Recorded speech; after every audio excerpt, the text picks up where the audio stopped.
හයි යාළුවනේ සුබ දවසක් හැමෝටම හොඟ දවසකින් ඔන්න වීඩියෝ එකක් අරන් එනවා. මට කියන්න ඕන වෙලා තිබුණා ඔයාලට පොඩි දෙයක් නෙවෙයි ලොකු දෙයක්. ඉස්සෙල්ලා මගේ වගාව පොඩ්ඩක් බලන්නකෝ. මේ තමයි මගේ වගාව. මේ පැත්තට නම් කොමුඩු දාලා තියෙන්නේ. තව අර පැත්තෙත් තියෙනවා.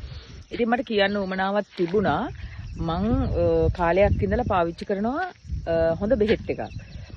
ඉතින් ඒක කෘමිනාශකයක්වත් දිලීරනාශකයක්වත් නෙමෙයි ඒ දෙක තුනම එකට එකතු වෙලා තියෙන හොඳ දියර පොහොර එකක් බයෝග්‍රීන්. මිරකල් බයෝග්‍රීන් කියන්නේ ඇත්තටම හොඳ පොහොර එකක්.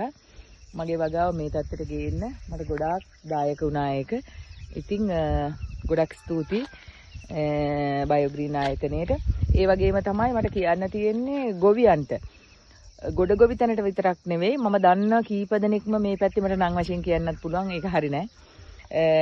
කුඹුරු වලට ඔයාලගේ කුඹුරු වලට උනත් පාවිච්චි කරන්න පුළුවන් බයෝග්‍රීන් එක.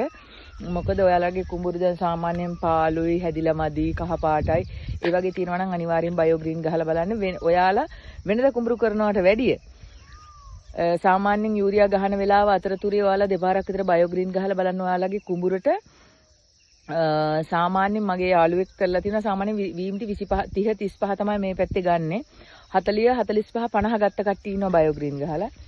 ඉතින් මම හිතනවා අනිත් අයටත් මේක වටිනවා කියලා. මොකද බයෝග්‍රීන් කියන්නේ එච්චරටම හොඳ දියර පොහොර එකක්. මේ තියෙන්නේ මම පාවිච්චි කරපු එක. මේ ඇත්තටම හොඳයි. මේ මගේ මිරිස් ගස් තියෙනවා වගේ ඉන ගාවට විතර. ඒ වගේම තමයි කරල් මල් තියෙනවා. හරිම සතුටුයි. ඉතින් ඕගොල්ලොත් බයෝග්‍රීන් පාවිච්චි කරලා බලන්න. ඉතින් මට නම් කියන්න වචන නැහැ. සුපිරි. Thank you. ඔබගේ මිනිස් වගාවේ පළදාව මතිද මල් හැලෙනවාද කරල් ලොකු මතිද කොළ කොට වෙනවාද කෘමිහානිය හා දිලිරහානිය වැඩිද මෙන්න ශ්‍රී ලංකාවේ දහස් ගණනක් අපේම ගොවි මහතුන් විසින් භාවිතයෙන් පසු ප්‍රතිඵල සනාථ කරගත් මිනිස් වගාවේ පෙරලිකාරයා මිරකල් බයෝග්‍රේන් අස්වැන්න වැඩි කරගන්න කරල් ලොකු කරගන්න කෘමිහානිය දිලිරහානිය නැති කරගන්න පොහොර වියදම අඩු කරගන්න ඔබත් දැන්ම භාවිතා කරන්න මිරකල් බයෝග්‍රේන් අපගේ ගොවි මහතුන්ගේ සාර්ථක වගාවන් පිළිබඳ ප්‍රතිඵල නැරඹීම සඳහා අපගේ YouTube channel වෙත දිවයින පුරා අලෙවිසල් වලින් මිලදී ගැනීම සඳහා දැන්ම කතා කරන්න. අනුකරණ වලට නොරවටෙන්න මිරකල් බයෝග්‍රීන් වැඩි අස්වැන්නක් වස විස නැති හැටක්